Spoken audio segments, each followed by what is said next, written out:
My name, Mark T. Ben.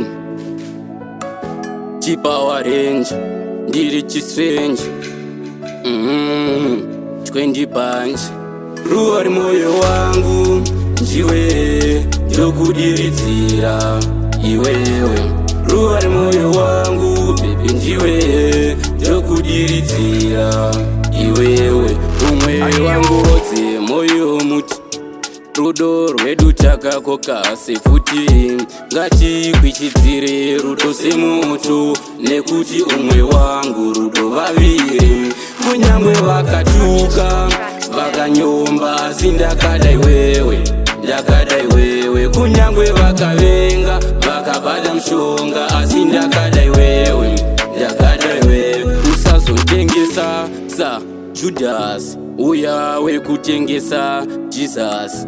Kana kundiramba katatu sa Bita, akaramba Jesu pamberi pechita. Kunyangwe vakatuka vakanyomba, asi ndakadai wewe, ndakadai wewe. Kunyangwe vakavenga vakabara mushonga, asi ndakadai wewe, ndakadai wewe. Vangu ndinodai wewe, ndinodai wewe. Moyo unodai wewe, unodai wewe. Shuwa ndakadai wewe, ndakadai wewe. Ende ndodai wewe, ndinodai wewe. Ruwa moyo wangu, iwewe, ndokudiridzira, iwewe.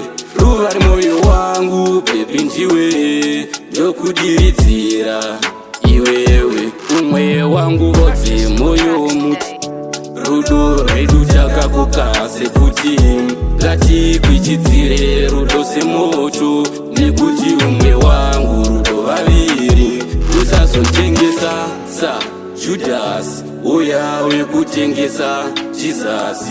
Kana kundiramba katatu sa Bita, akaramba Jesu pamberi pechita. Kunyangwe vakatuka vakanyomba, asi ndakadai wewe, ndakadai wewe. Kunyangwe vakavenga vakabata mushonga, asi ndakadai wewe, ndakadai wewe. Vangu ndinodai wewe, ndinodai wewe. Moyo unodai wewe, unodai wewe. Ende ndodai wewe, ndinodai wewe. Shuwa ndinodai wewe, ndinodai wewe. Vangu ndinodai wewe, iwewe.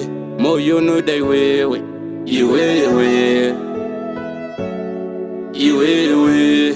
Baby ndodai wewe, iwewe. Mark T. Ben.